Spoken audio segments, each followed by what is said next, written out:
sorga, Allah yang kami puji, kenal, dan sembah dalam nama Tuhan Yesus, kami bersyukur dan berterima kasih ke Bapa yang baik telah berkenan mencintai, memelihara, memberkati, mempedulikan hidup kami.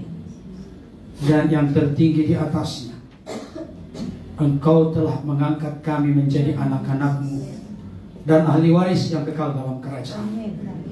Semua terjadi oleh karena karya korban anak-Mu yang tunggal, Sang Firman yang telah turun ke tengah-tengah dunia, rela menyerahkan nyawanya, mati di kayu salib, menjadi jalan kebenaran kehidupan, memberikan kepastian garansi keselamatan bagi kami.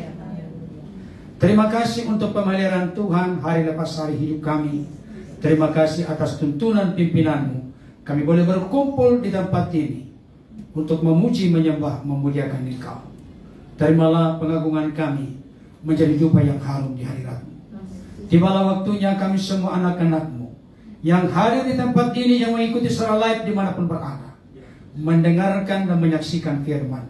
Bukalah hati pikiran kami, beri hikmat dan pengertian, supaya firman-Mu benar-benar jatuh di lahan hati kami yang terbaik. Urapi hamba-Mu yang menyampaikan, berkati kami semua yang menyaksikan dan mendengarkan. Di dalam nama Tuhan Yesus kami berdoa. Amin. Amin. Silakan duduk Bapak Ibu.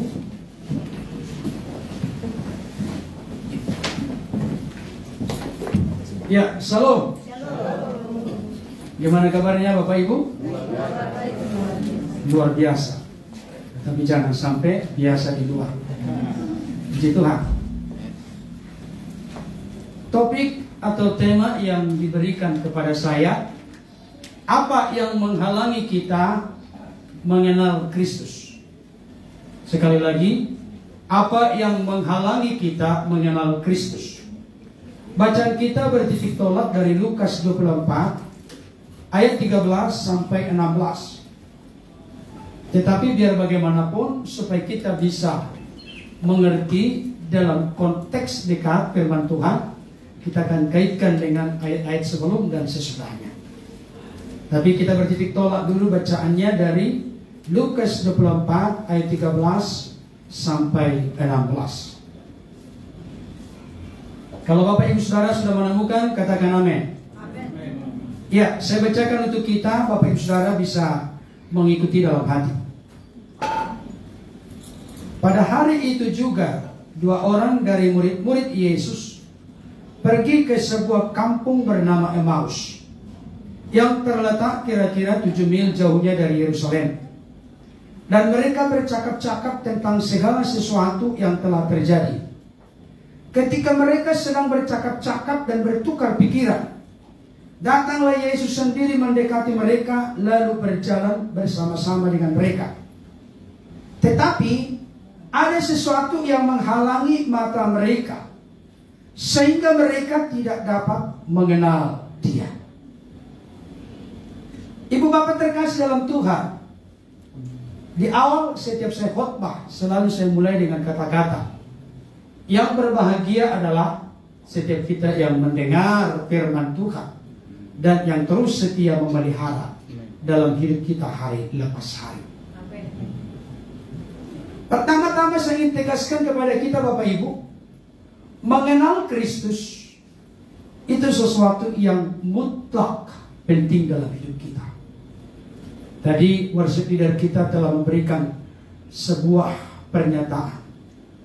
Di akhir zaman ini makin banyak pengajaran-pengajaran yang berseliweran di sana sini. Terlalu mudah mengupload atau like di media sosial yang sudah begitu maju, sangat hebat saat ini. Kalau kita orang-orang Kristen tidak benar-benar berakar dan bertumbuh secara serius dalam Tuhan, maka kelihatan mereka melakukan pendekatan yang sangat halus, tetapi sebenarnya ujungnya akan membawa kepada maut. Tidaklah salah ketika Amsal berkata, ada jalan yang disangka orang lurus, tetapi ujungnya menuju maut. Ibu bapak terkasih dalam Tuhan, mengenal Kristus, saya mau katakan kepada kita, untuk kita benar-benar mengerti dan memahami, Yesus itu satu pribadi. Saya ulangi kembali, Yesus satu pribadi, tetapi dua natur, sifat, keadaan. Dan ini wajib, kalau tidak, gak bakalan ada keselamatan. Yesus satu pribadi tapi dua natur. Natur kemanusiaan dan natur keilahian. Di dalam seluruh Injil-Injil kita akan menemukan, di satu sisi Yesus akan menyatakan dirinya sebagai manusia. Tapi di sisi lain tidak bisa kita pungkiri, Yesus juga menyatakan dirinya sebagai yang ilahi. Kenapa pengertian mendasar ini menjadi sesuatu yang fundamental, mutlak penting dalam hidup kita? Karena Yesus itu satu-satunya pengantara antara manusia dengan Allah. Kalau Yesus itu hanya manusia, tidak ada keilahian dalam dirinya, maka tidak mungkin Yesus bisa mengantarai manusia di hadapan Allah, karena hanya manusia. Sebaliknya, kalau Yesus itu hanya ilahi, maka tidak mungkin, mustahil Yesus bisa mewakili kita, mewakili Allah di hadapan manusia. Itu sebabnya 1 Timotius 2:5 berkata, Allah kita Isa dan Isa pula yang menjadi pengantara antara kita dengan Allah, yaitu manusia Kristus Yesus. Bapak Ibu Saudara, sekarang ini berkembang bahwa Yesus sebenarnya bukan juru selamat, tapi ada juru selamat itu adalah Yahweh, Elohim, bukan Yesus. Ini kan berbahaya. Padahal pujian tadi, maksudnya tadi yang mengarang lagu bahasa Inggris tadi itu jemaat di sini ya? Luar biasa. Luar biasa ya. Bapak Ibu Saudara, saya menemukan di Alkitab, sekalipun tadi pujian kita, karena ini live, salah kutip, bukan Yohanes 14 ayat 4, ayat 6 maksudnya. Agak tambah dikit. 2 ayat lagi maksudnya. Yohanes 14 ayat 6. Di situ tidak dikatakan akulah salah satu jalan, salah satu kebenaran, salah satu kehidupan. Akulah jalan tunggal, kebenaran tunggal, dan kehidupan tunggal. Tidak ada yang lain. Dan ini masuk akal Bapak Ibu Saudara, karena Yesus yang kita kenal adalah Yesus yang keluar dan datang dari Allah, yang nuzul, turun mengenakan tubuh kemanusiaan. Dan ini penting. Ibu bapak terkasih dalam Tuhan, saya tidak akan fokus ke sana lebih jauh. Saya pikir Pak Gembala telah menyampaikan di sini begitu luas dan mendalam. Tapi yang ingin saya tegaskan kepada kita, berkaitan berbicara tentang mengenal Kristus itu sesuatu yang luar biasa. Bapak Ibu Saudara pernah membaca di dalam Matius 16. Ketika Yesus tiba di Kaisarea Filipi, Yesus berkata kepada murid-muridnya, murid-muridku, menurut pendapat orang, siapakah aku ini? Pendapat orang di luar murid-murid, siapakah aku ini? Kan berarti bagaimana tingkat takaran ukuran pengenalan orang-orang kepada Yesus. Dan Yesus masih ada saat itu bersama murid-muridnya. Apa pendapat orang yang kalian dengar tentang aku? Beraneka ragam Bapak Ibu. Masih Yesus ada hidup kurang lebih 2000 tahun lalu di dunia ini. Ada yang berkata engkau adalah Yohanes Pembaptis. Ada pula yang berkata engkau adalah Elia. Bahkan engkau adalah Yeremia. Bahkan salah seorang dari para nabi. Saya mau katakan kepada kita, Yesus memang nabi. Penggenapan nubuatan Ulangan 18 ayat 15 sampai 18 itu puncaknya kepada Yesus. Parakletos, bukan periklitos. Kalau ada orang lain ngaku-ngaku bahwa itu nubuatan tentang yang mereka hormati, keliru dan salah. Puncak penggenapan Ulangan 18 kepada Yesus. Mereka berargumen. Apa argumennya Bapak Ibu? Musa kan beristri, berkeluarga. Kawan itu juga beristri, berkeluarga. Musa kan punya anak, maka dia juga punya anak. Yesus tidak berkeluarga, Yesus tidak punya anak, berarti tidak cocok kepada Yesus. Saya juga bisa masukkan diri saya di sana sebagai nabi, karena saya juga berkeluarga. Saya juga punya istri. Bukan kesamaan seperti itu yang dimaksud. Musa membawa bangsa Israel eksodus keluar dari perbudakan di Mesir melalui proses padang gurun masuk ke tanah Kanaan. Yesus membawa manusia yang berdosa untuk kembali kepada surga, hidup kekal. Itu misi yang utama, bukan yang ecek-ecek yang lain. Bapak Ibu, saya lanjutkan yang tadi. Ada yang berkata Yohanes Pembaptis, Elia, Yeremia, salah seorang dari nabi yang lain. Yesus pun menukik dalam pertanyaannya. Kalau menurut mereka demikian, sekarang saya tanya kamu, wahai murid-muridku, menurut kamu siapakah aku? Langsung juru bicara Tuhan Petrus menjawab, engkau adalah Mesias, anak Allah yang hidup. Dan Yesus menjawab pula setelah Petrus berkata, engkau adalah Mesias, anak Allah yang hidup. Yesus menjawab, berbahagialah engkau semua, sebab bukan manusia yang mengatakan itu kepadamu, tetapi Bapa yang di surga. Perhatikan baik Bapak Ibu. Petrus hanya menyampaikan kalimat pendek, engkau adalah Mesias, anak Allah yang hidup. Dibutuhkan penyikapan pengakuan dari Allah Bapa untuk mengatakan itu. Berarti kalau Allah yang mengatakan itu kepada mulut Petrus, hati pikiran Petrus, engkau Mesias anak Allah yang hidup, itu sesuatu yang sangat penting. Jadi Bapak Ibu, di zaman Yesus sudah banyak beraneka ragam pendapat tentang Yesus. Jarak antara Yesus, zaman Yesus, para rasul, para murid dengan kita kurang lebih 2000 tahun. Kalau di zaman Yesus saja sudah beraneka ragam, apalagi sekarang. Memang Yesus itu nabi, tapi bukan hanya nabi. Itu penting. Yesus itu nabi, tapi bukan hanya nabi. Kenapa mengenal Kristus itu menjadi sesuatu yang sangat penting? Kristus itu dalam keadaan sebagai manusia, yes. Kristus dalam keadaan eksistensi kekal sebagai firman yang bersama-sama dengan Allah, dan firman itu adalah Allah. Yohanes 1 ayat 1. Kenapa mengenal Kristus itu jadi sangat penting? Hosea 4 ayat 6. Sudah ada yang hafal? Umatku binasa karena tidak mengenal Allah. Kita harus dengan lantang dan berani berkata, Yesus itu adalah Allah dalam eksistensi kekal sebagai firman. Ada orang berpikir begini, kalau kucing sudah menjadi tikus, kucing tidak ada, tinggal tikus. Kalau firman menjadi manusia, firman tidak ada lagi, tinggal manusia. Bukan, dia hanya ketambahan eksistensi baru dalam tubuh fisik, dia mengenakan tubuh kemanusiaan. Firman itu kekal, saat menjadi manusia pun Yesus tetap firman, bukan jadi berubah. Itulah misteri dan kedalaman dari iman kita. Saudara dikasih Tuhan, mengenal Kristus harus menjadi kemegahan bagi kita. Saya baca dulu satu ayat ya. Yeremia 9 ayat 23-24. Beginilah firman Tuhan, janganlah orang bijaksana bermegah karena kebijaksanaannya. Janganlah orang kuat bermegah karena kekuatannya. Janganlah orang kaya bermegah karena kekayaannya.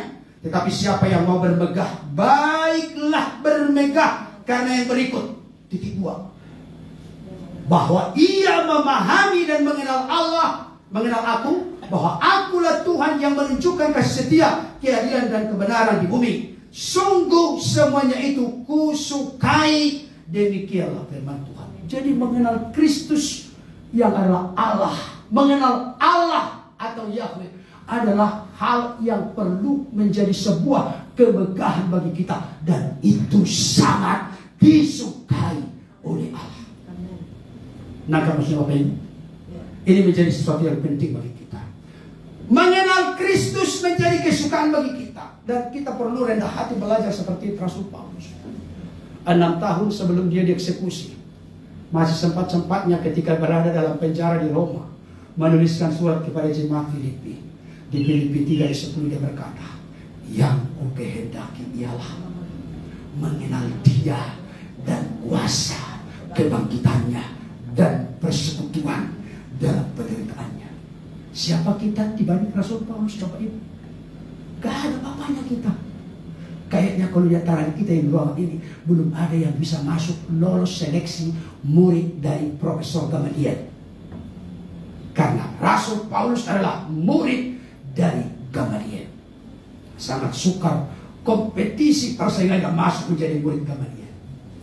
Tapi Paulus salah satu di antaranya.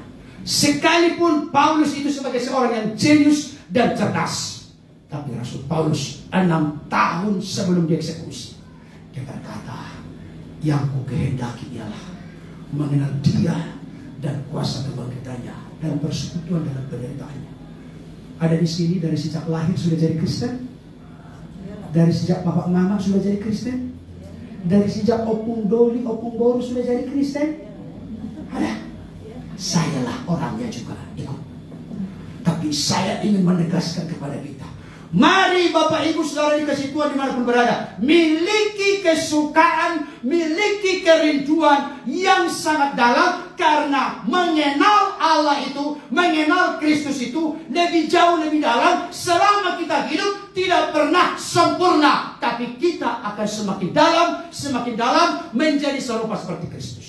Orang yang makin dalam mengenal Kristus, maka seperti Rasul Paulus berkata, hendaklah kamu menaruh pikiran dan perasaan yang terdapat juga dalam Kristus Yesus.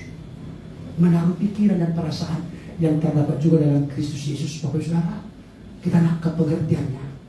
Mana selama ini yang berkembang dalam kehidupan kita sebagai orang-orang percaya? Tuhan, pikiran perasaanku ini tolong dong ikuti. Tuhan, kesukaan, keinginan seleraku seperti ini tolong dong ikuti. Padahal kadangkala keinginan, kesukaan, pikiran, perasaan kita jauh dari apa yang Tuhan mau. Kenapa kalau kita sudah lama menjadi orang Kristen, kita mulai punya komitmen, punya semangat, punya kerinduan, Tuhan, aku mau tahu, aku mau hidup, aku mau sungguh memiliki pikiran dan perasaan sebagaimana engkau berpikir dan berperasaan. Ini orang Kristen yang dewasa. Rasul Paulus menyampaikan kepada jemaat Kolose dalam Kolose 1:29. Tiap-tiap orang ku nasihati dengan segala perjuangan, segala usaha, segala hikmat untuk memimpin tiap-tiap orang kepada kesempurnaan dalam Kristus. Makanya lagu ku mau seperti-Mu Yesus, disempurnakan selalu, jangan dibalik. Biarlah engkau sepertiku Yesus. Kaji. Gimana boleh kita banyak kekurangan, kelemahan. Kita yang harus mau seperti Yesus. Bukan menjadi Yesus, bukan menggeser posisi Yesus. Karena 1 Yohanes 2:6 berkata, barang siapa berkata ia ada dalam Allah, ia wajib hidup sama seperti Kristus telah hidup.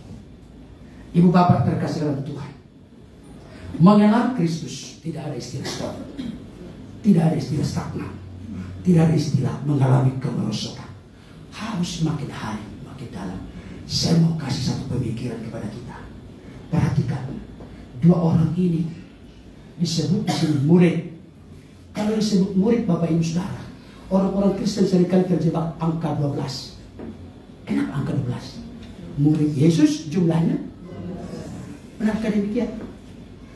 Murid Yesus inti utama 12, sekalipun ada satu X keluar. Sebelum Yesus disalibkan, dia telah mati bunuh diri dengan cara gantung diri. Yudas Iskariot yang sedang dituliskan namanya si pengkhianat. Murid Yesus bukan itu 12. Bapak Ibu Saudara, kalau kita baca di dalam Injil Matius, maka Yesus mengutus 70 murid. Benar nggak? Ada. Jadi murid Yesus bukan hanya 12. Ada orang yang memperkirakan bahwa Kleopas dan salah seorang murid yang lain ini termasuk dalam kategori 70. Pastinya nanti kita tanya di surga sama Kleopas. Saya belum dalam di situ. Tapi dikatakan murid. Kenapa saya katakan murid yang 2 orang ini bukan bagian daripada yang 11 sebelum digantikan dengan Matias nanti di Kisah Para Rasul? Kenapa? Karena mereka nanti balik ke Yerusalem bertemu dengan ke-11 murid. Nggak mungkin dong kalau dirinya itu berarti bertemu dengan dirinya, kan begitu? Berarti beda. Tapi mereka dikategorikan murid. Dan saya melihat Bapak Ibu Saudara, akses mereka untuk ketemu dengan para rasul yang menjadi penerus pengajaran Kristus tidak susah, tidak sulit. Ada akses yang terbuka lebar kepada mereka. Dan saya sedang berpikir begini, Yesus itu melayani 30 tahun. Kurang lebih 3,5 tahun dia melayani, memberikan contoh, memberikan teladan, menyatakan mujizat dan kuasa yang lumpuh berjalan, tuli mendengar, buta melihat, kusta menjadi tahir, orang mati dibangkitkan. Pengajaran-pengajaran yang handal dan hebat disampaikan oleh Yesus. Menjadi contoh teladan yang utuh, lengkap dan sempurna. Saya yakin Yesus bolak-balik memberitahukan, memang secara khusus saya teliti kepada 12 murid diberitahu. Saat berkali pemberitahuan penderitaan yang pertama, kedua, ketiga, keempat, dan intisarinya sama. Sebentar lagi kita akan pergi ke Yerusalem. Di sana aku akan disiksa, akan dibunuh, akan disesah, dan akan mengalami kematian. Pada hari ketiga akan bangkit. Itu yang diulang-ulang 4 kali. Saya sedang berpikir berimajinasi mendalam. Masa yang kedua orang ini tidak tahu tentang berita itu? Yang saya katakan tadi menjadi pemikiran. Perhatikan Bapak Ibu, kan mereka pulang kampung. Bahasa sekarang baru lewat mudik. Mereka pulang kampung. Pulang kampungnya ini didasari dengan kekecewaan, kebingungan, ketakutan. Makanya murid-murid Yesus juga ketika Yesus telah mati, mereka sering berkumpul dengan pintu yang terkunci. Karena mereka takut terhadap orang-orang Yahudi. Saudara yang dikasihi Tuhan, murid-murid ini berjalan di sepanjang jalan menuju ke Emmaus. Dikatakan di bacaan kita tadi 7 mil, sekitar 11 atau 12 kilometer. Di tengah-tengah perjalanan, ini kan gambaran perjalanan hidup kita. Di tengah-tengah perjalanan mereka bercakap-cakap tentang segala sesuatu yang terjadi di Yerusalem akhir-akhir ini dalam konteks itu. Dan Yesus tiba-tiba berjalan bersama-sama dengan mereka. Halo Bapak Ibu, tolong jangan lupa ini penting. Mereka sedang bercakap-cakap, bertukar pikiran. Yesus tiba-tiba hadir secara ajaib bersama dengan mereka. Tapi mereka tidak tahu, tidak mengenal bahwa itu Yesus. Berjalan bersama-sama, bercakap-cakap, tapi tidak mengenal. Saya mau kasih tahu, sebenarnya kadang-kala dan seringkali kita salah mengerti, salah memahami, salah mengenal. Ternyata di tengah-tengah segala kekecewaan kita, keputusasaan kita, kebingungan kita, kekalutan kita, Yesus ada berjalan bersama dengan kita. Tapi kita tidak merasakan, tidak mengenal, tidak mengerti. Karena ada sesuatu yang menghalangi mata mereka, sehingga mereka tidak mengenal Yesus. Berjalan bersama-sama. Bapak Saudara pernah merasakan itu? Yesus kan di mana? Allah yang bersama dengan kita. Tapi tinggal kegaduhan, ketakutan, keputusasaan, kekecewaan kita tidak rasakan di hadir. Ada sesuatu yang menghalangi kita. Ada sesuatu yang merintangi kita. Kita tidak mengenal Dia. Kalaulah sejak start Yesus ada bersama mereka, langsung kenal, suasananya akan berbeda. Bahkan justru mereka dengan muka muram. Apa yang kau perbincangkan? Kata Yesus. Hanya engkau satu-satunya orang yang tidak tahu apa yang terjadi di Yerusalem akhir-akhir ini. Masa nggak tahu ceritanya begitu viral kok? Masa nggak tahu? Emang apa? Wah, diceritakan. Bapak Ibu Saudara, sekarang ini saya katakan kepada kita, apa yang menghalangi mata mereka sehingga tidak mengenal Yesus? Padahal mereka sudah murid. Saya tidak tahu sejak kapan. Tapi konteks 3,5 tahun berarti cukup lama. Apakah Yesus itu jadi berubah rupa? Menjadi rupa yang lain? Sebelum kebangkitan rupanya A. Setelah kebangkitan tubuh kemuliaan, langsung mukanya jadi B. Saya pikir tidak. Kalau memang tidak berubah, kok bisa tidak kenal? Kan ini aneh Bapak Ibu. Kenapa tidak kenal? Ada apa? Contoh. 1 minggu lagi saya ketemu dengan hambanya Pak Pendeta Bambang. Siapa ya? Siapa? Siapa ya? Kayaknya nggak pernah ketemu. Kalau beliau mau begitu ke saya, jawaban saya Pak, sombong kali kawannya. Baru kemarin hari Minggu kita ketemu udah nggak kenal lagi sama aku. Hebat banget. Tapi ini mereka benar-benar tidak mengenal. Dan saya ingin golkan, tandaskan kenapa mata mereka terhalang dan mereka tidak mendengar, tidak mengenal. Kenapa? Dan ini perlu saya mau kasih tahu untuk kita benar-benar merasakan kehadiran Tuhan menuntun, memimpin hidup kita. Sebelum saya lanjutkan, dalam bahasa Yunani ada dua kata tentang mengenal atau mengetahui. Pertama, oida. Oida itu konsep, teori, doktrin, pengajaran, pengertian, pemahaman. Itu bagus. Tapi yang kedua, saya cari di sini ada beberapa kata diulang tentang mengenal. Bukan pakai oida, tapi pakai gnosko. Mengenal dengan sebuah relasi, sebuah pengalaman. Kalau orang sudah masuk kategori dari gnosko, itu seperti kita mengatakan gula itu manis, bukan karena kita membaca buku bacaan. Gula manis karena kita ambil gelas. Kita tahu gula 2 sendok. Kita ambil bubuk apa? Teh. Baru kita seduh dengan air. Kita aduk. Cukup dingin, hangat. Kita minum. Gnosko itu artinya apa? Gula yang manis. Yang sudah kita campur dengan air dan kita cicipi nikmati. Artinya ada keterkaitan yang kita turut rasakan, nikmati. Murid-murid tidak merasakan itu. Pertanyaannya sekarang saya mulai kembali. Kenapa mata mereka tertutup, terhalangi sehingga tidak bisa mengenal Yesus? Padahal Yesus yang sebelumnya wajahnya tidak berubah rupa setelah kebangkitannya. Hanya perbedaannya, sebelumnya itu tubuh darah, tapi setelah kebangkitan tubuh kemuliaan. Ada orang bertanya kepada saya, Bapak Ibu, apakah tubuh Yesus itu cacat?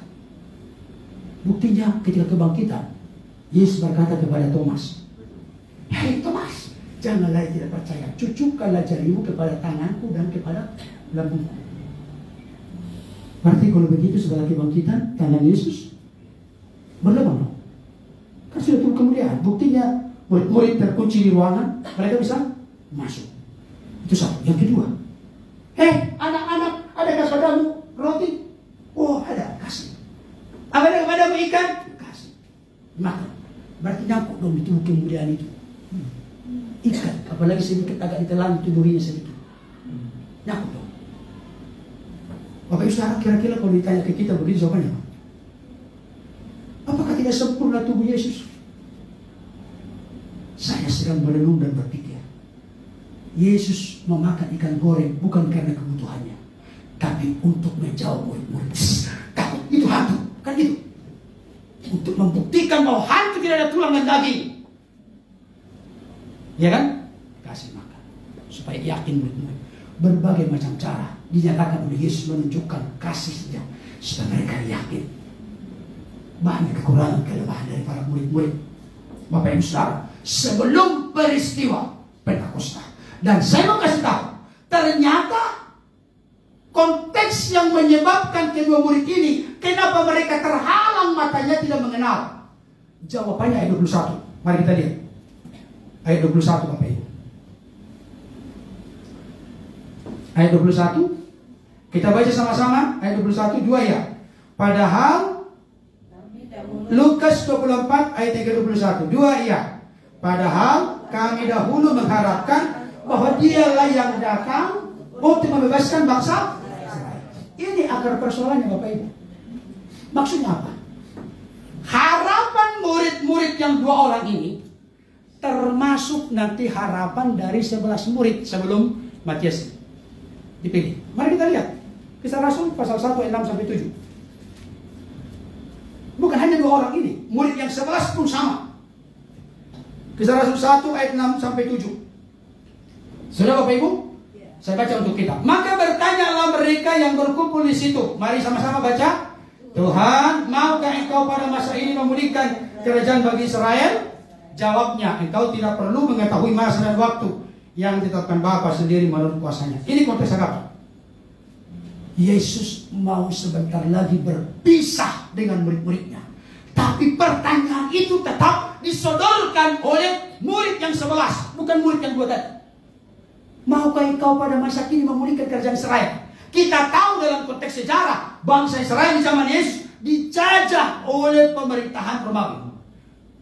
Jadi kedua murid ini termasuk 11 murid Yesus. Mereka punya harapan, punya pikiran, punya keinginan, punya kerinduan. Yesus sebagai pembebas dari politik, pembebas dari penjajahan Romawi. Harapan mereka itu, apapun yang diajarkan oleh Yesus kepada mereka sepanjang 3,5 tahun, mereka selalu punya satu kesimpulan: Yesus akan datang, hadir untuk melenyapkan penjajahan Romawi.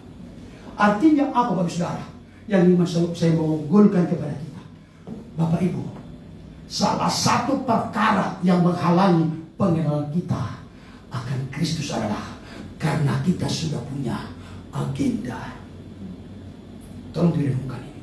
Kita sudah punya harapan, kerinduan, keinginan yang tidak klop, tidak sejajar, tidak sesuai, tidak selaras dengan keinginan Kristus. Itu saya katakan tadi. Hendaklah Kristus menaruh pikiran dan perasaan yang terdapat pada diriku. Amin. Jangan amin. Itu saya balik kalimatnya, Bapak Ibu, jangan berbalik. Yang benar itu bukan hendaklah Kristus menaruh pikiran, perasaan seperti diriku. Kalau pertama-tama iya, dia datang, firman nujul turun ke tengah-tengah dunia, dia sama dengan kita. Tapi setelah kita menjadi orang percaya, jangan lagi tunggu dulu botolnya, kan harus melangkah. Jangan lagi dasar-dasar terus, kan harus maju, progres. Bukan progresif yang Kristen yang kawan itu, bukan. Progresif artinya ada kemajuan. Bukan kemajuan ini Alkitab bisa dirubah kapan-kapan sesuai dengan selera keinginan, bukan. Bukan itu maksudnya. Tapi kita harus menyelaraskan harapan kita, keinginan kita, kehendak kita, kerinduan kita, doa-doa kita sesuai dengan kehendak Tuhan. Dan saya kasih tahu, ini akar persoalan yang sangat fatal. Kenapa banyak orang tidak mengalami progres, perubahan, pertumbuhan yang semakin menjadi serupa seperti Kristus? Kenapa? Karena motonya adalah Tuhan. Dia daftarkan semua keinginanku A, B, C, D, Z, baru kembali lagi A, B, C, Z, A lagi terus. Jadi keinginanku. Setuju Tuhan, tanda tangan. Kita ini membuat Tuhan jadi hamba kita atau kita hamba Tuhan? Mana yang benar? Kita dulusnya Kristus. Candikan worship dari sini. Inilah yang ku punya. Bagus ya. Hati sebagai hamba yang mau taat dan setia padamu Bapa. Langsung lagu praise and worship. Suka-sukamu Tuhan. Amin. Ada yang mempersiapkan suka-sukaku Tuhan, suka-sukaku Tuhan. Memang kenapa Tuhan? Ikuti mauku, ikuti seleraku, ikuti keinginanku, ikuti harapanku. Kalau tidak aku marah.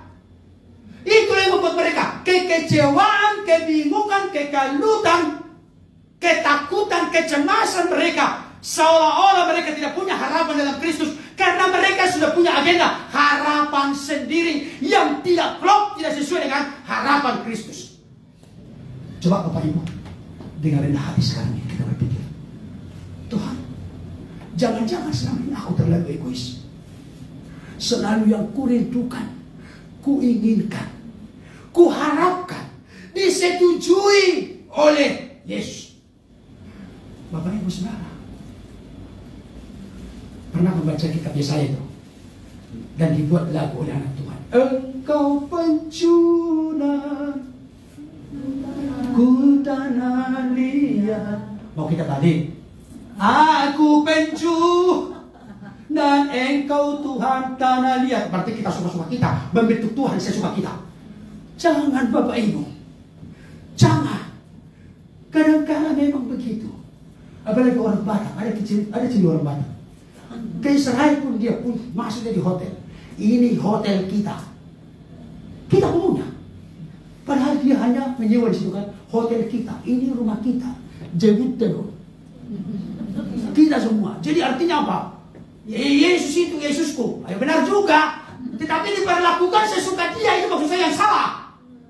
Bapak Ibu Saudara, coba pilih dan tarik kepada pengalaman realita konkret kehidupan kita perjalanan sehari-hari. Mana yang benar? Aku mau pakai Tuhan untuk agenda dan tujuan-tujuanku. Atau aku mau merelakan totalitas keseluruhan hidupku untuk dipakai Tuhan bagi tujuan-tujuannya. Siapa yang sudah masuk level yang kedua? Siapa yang kadang-kala yang pertama banyak, yang kedua sedikit-sedikit. Bapak Ibu Saudara, ini yang menjadi persoalannya. Jadi mari saat ini kita punya komitmen, punya kesepakatan, suami dan istri rapatkan barisan. Nanti setelah pulang dari sini, tadi Pak Pendeta turun begini, Mami, Papi, ayo kita diskusi dulu lah. Seperti di jemaat Berea, orang-orang Yahudi di kota Berea lebih baik hati daripada orang-orang Yahudi di kota Salonika. Kenapa? Karena mereka menyelidiki firman itu setiap hari. Kalaupun Paulus menyampaikan selidiki, mereka menerima dengan segala kerelaan hati dan menyelidiki apakah benar demikian. Jadi kalau udah pulang nanti, jangan dulu langsung persoalan harga bawang yang sudah 75.000 itu. Bolehlah, tidak apa-apa. Tapi coba renungkan, diskusikan. Coba, semua kita punya kerendahan hati, kekompakan, unity, kesatuan antara suami dengan istri untuk merubah sebuah bangsa, rubah provinsi. Merubah provinsi, rubah kabupaten kota, rubah kecamatan, rubah kelurahan ke desa, rubah RW, rubah RT, rubah keluarga, rubah dari pribadi kita, pasangan suami istri sebagai leader yang saling berkoordinasi. Memang tidak ada satu yang boleh dua.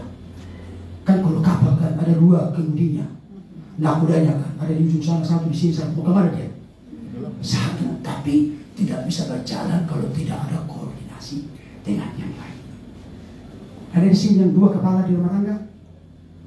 Ada. Apalagi ibu-ibu penghasilannya lebih gede. Mohon maaf, Bapak Ibu, saya bongkar sedikit. Mungkin dia dengar.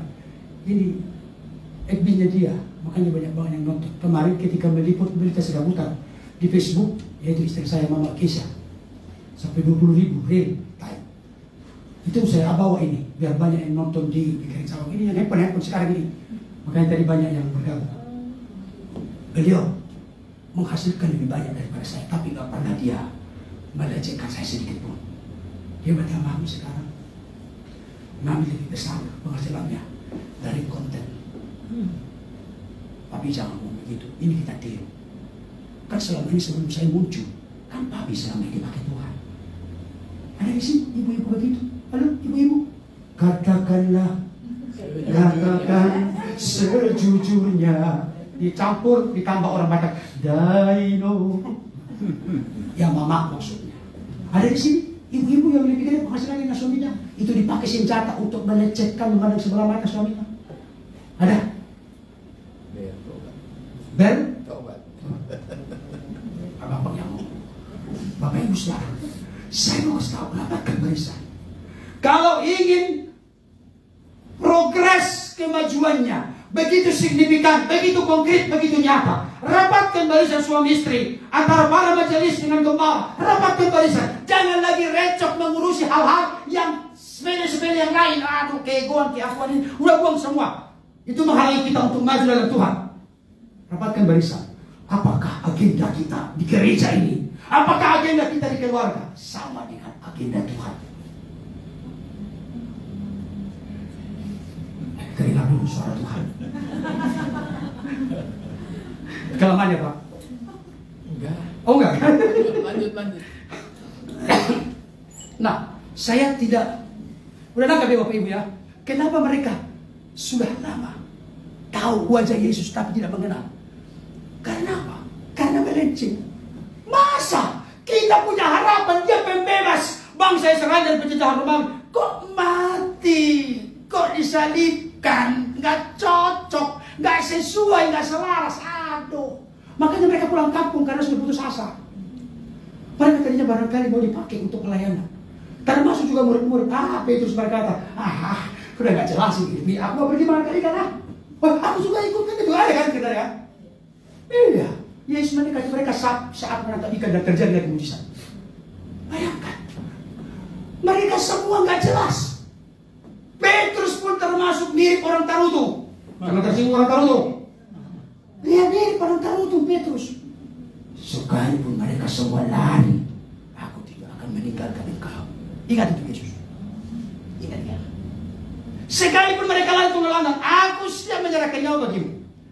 Datanglah hamba perempuan, aku lihat engkau salah seorang dari muridnya. Dari logatmu kelihatan sekali. Aku tidak kenal orangnya. Kan langsung dia menyumpahi dan menyangkal 3 kali berkokayang. Nangis dia. Orang pada begitu Bang. Berani sekali. Tetapi nekat sekali. Tapi ketika sudah terjadi kenyataan, apa? Kehilangan. Pilatus. Cuci tangan kan? Aku tidak bersalah. Gitu. Apa ini saudara? Sekarang saya ingin mengatakan kepada kita, apa kata Yesus kepada orang-orang yang seperti ini. Mohon maaf, seringkali kita berpikir Yesus itu adalah panjang sabar, penuh belas kasihan, penuh kasih, penuh kemurahan, penuh kebaikan. Setuju? Tapi dalam konteks ini, karena mereka adalah murid, apa kata Yesus? Mari kita lihat. Mari buka kitabnya. Kita lihat Bapak Ibu. Ayat 25. Siapa yang senang dengan ayat ini? Ayat 25. Kita baca sama-sama. 2 ya. Lalu ia berkata kepada mereka, apa? Hai kamu orang bodoh. Terus? Betapa lambannya hati. Bapak Ibu nggak tega bacanya? Tegas. Hai kamu orang bodoh. Betapa lambannya hatimu. Jadi Bapak Ibu Saudara, kita adalah kategori orang bodoh dan lamban hati kita di hadapan Tuhan. Kalau selalu ngotot, tertancap, terpatri, harapan kita sudah kepada Tuhan karena kita tidak akan mengalami terobosan dalam mengenal Dia. Kalau begitu bubarkan begitu, bukan bubarkan Bapak Ibu, evaluasi. Jangan-jangan selama ini yang kita rancang ini demi kemudian orang pada bilang hamoraun, hagabiun, hasarabon. Bagus sih. Tapi semuanya itu dalam ikatan memuliakan Tuhan. Ada nggak di sini? Ibu-ibu kalau pergi ke pesta mau tahun yang dipakai baju jelek atau baju bagus? Hak sepatunya yang lebih tinggi sedang rendah. Terus yang emasnya kalungnya yang paling kecil sedang besar. Biar dilihat oleh dia bahwa aku hebat. Mana Tuhannya hebat? Karena Tuhannya hebat. Bapak Ibu Saudara. Nah, setelah terjadi demikian, apa yang membuat mata mereka terbuka? Kita baca dulu ayatnya ya. Ayat yang ke-31.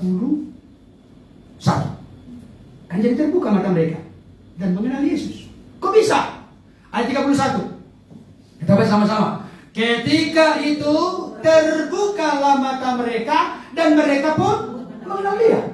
Sebelumnya mata mereka terhalang, tertutup, dan mereka tidak mengenal Dia. Tapi di ayat 31, ketika itu terbukalah mata mereka dan mereka mengenal Dia. Kok bisa gitu? Kenapa? Saya mau kasih tahu. Itu terjadi. Kita baca 28, 29, dan 30. Saya baca untuk kita Bapak Ibu Saudara, ikutin ya. Ini menarik sekali. Mereka mendekati kampung yang mereka tuju, yaitu tadi apa? Emmaus. Lalu ia, maksudnya Yesus berbuat seolah-olah hendak meneruskan perjalanannya. Nangkap ya? Sudah sampai ke Emmaus, sudah agak sore menjelang malam. Yesus berbuat seolah-olah meneruskan perjalanan. Berarti tidak bisa dengan mereka karena mereka sudah sampai ke tujuan. Ayat ke-29 kita baca sama-sama. 2 ya. Tetapi mereka sangat mendesaknya, katanya, tinggallah bersama-sama dengan kami sebab hari telah menjelang malam dan matahari hampir terbenam. Lalu masuklah ia untuk tinggal bersama-sama dengan mereka. Kunci awalnya, mata mereka terbuka. Mereka mendesak kepada Yesus. Kata-kata mendesak ini garis bawahi Bapak Ibu. Mereka tidak mau Yesus meneruskan perjalanan. Mereka mau dan mendesak Yesus supaya tinggal bersama-sama dengan mereka. Kalau sudah begini, kata-kata firman Tuhan saya tidak ingat. Saya tidak lupa dengan Matius 18 ayat berapa? Halo, yang worship leader kan sering mengutip itu apa? Ayat 20. Sebab di mana 2-3 orang berkumpul dalam namaku, di situ aku ada hadir di tengah-tengah mereka. Jadi untuk membuka mata yang tertutup sehingga mengenal Kristus, maka mendesak untuk tinggal bersama-sama, dekat, bersekutu bersama-sama. Dan yang terjadi ayat 30, waktu ia duduk makan dengan mereka, ia mengambil roti, mengucap berkat, lalu memecah-mecahkannya dan memberikannya kepada mereka. Kapan peristiwa ini terjadi? Sebelum Yesus mati, kapan? Ada yang ingat? Kapan? Ketika Yesus memberi makan 5.000 orang, belum termasuk perempuan anak-anak. Yang sisa? 12.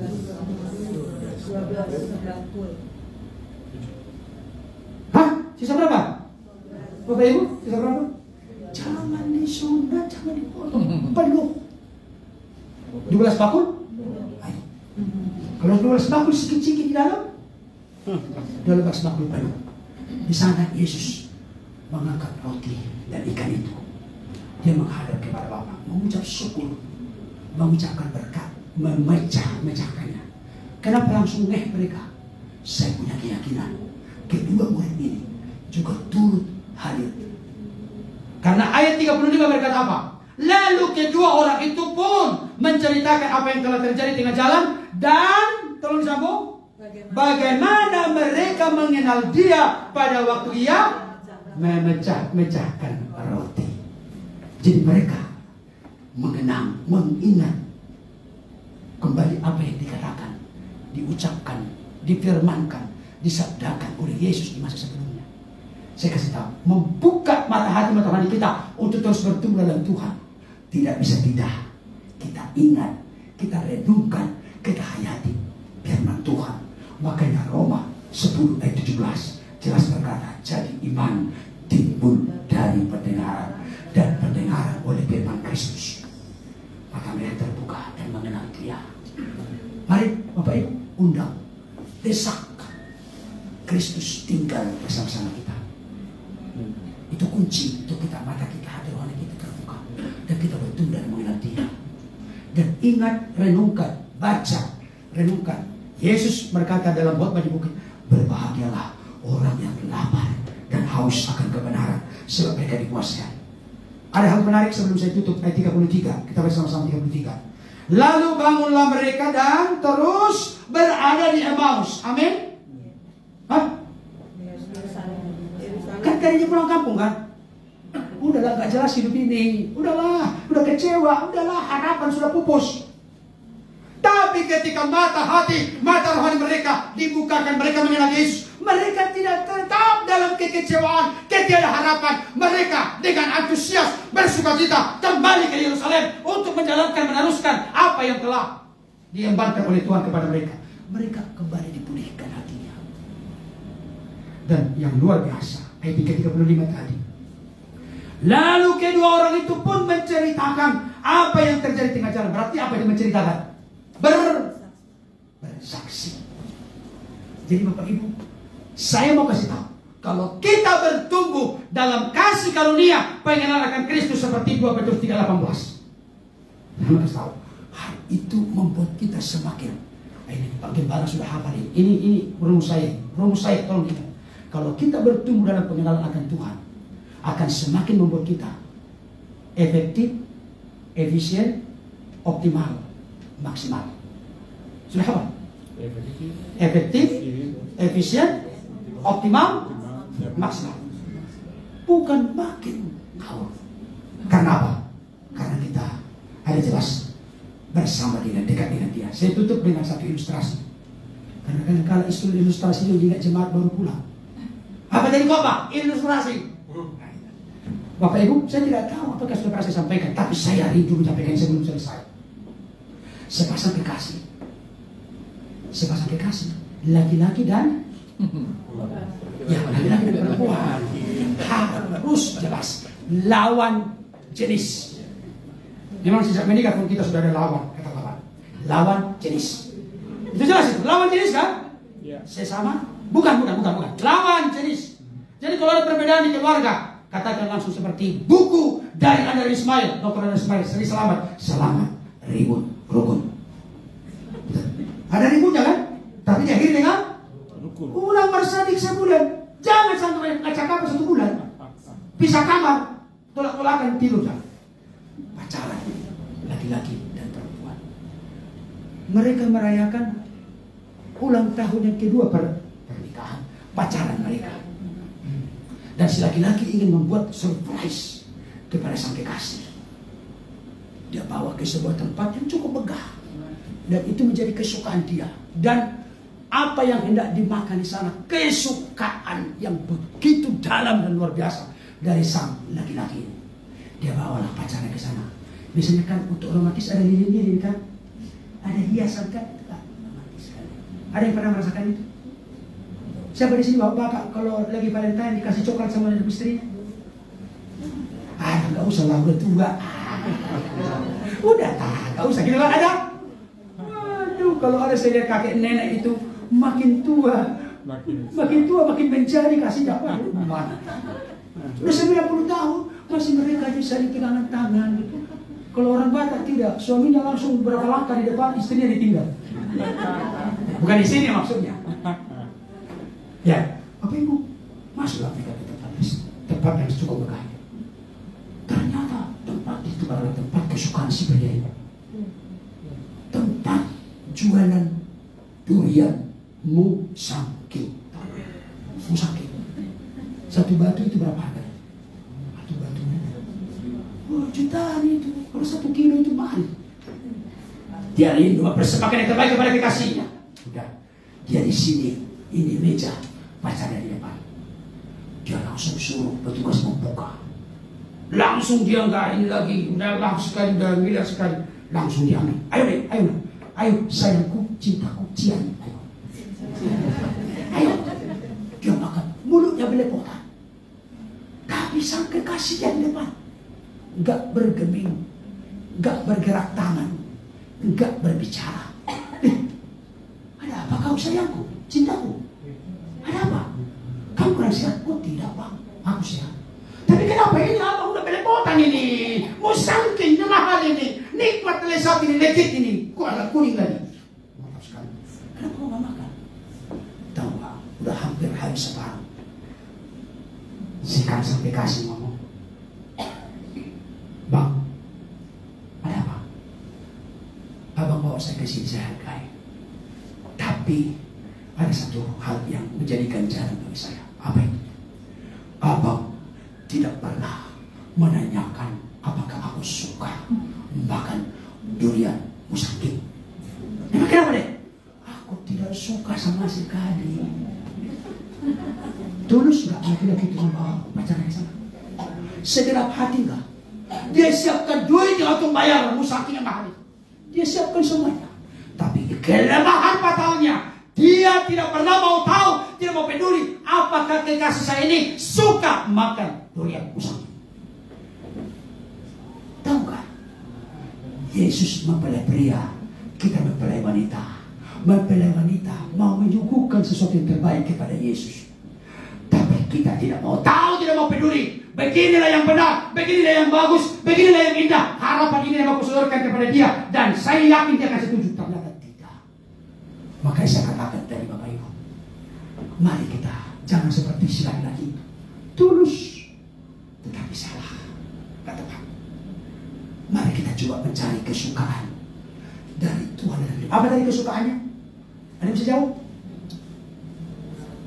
Jika ada orang bermegah, baiklah dia bermegah oleh karena yang berikut. Apa itu?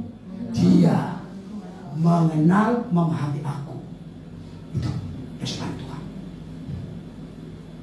Sebelum saya tutup, bapak-bapak di sini ada yang hadir bersama istrinya, yang duduk berdampingan ada? Yang berdampingan mana? Jarang. Ada? Oh ada? Wah ya, tangan bapak kita satu ini. Pak, ibu, apa? Bapak, apa makanan kesukaan dari ibu? Jangan ditanya. Gak sah kalau begitu. Apa? Ibu, apa makanan kesukaan bapak? Udah ditanya ibu lagi, apa pak katanya? Jadi antara suami istri aja kita nggak tahu kesukaan pasangan kita, apalagi kesukaan. Oleh karena itu semua kita ruangan ini harus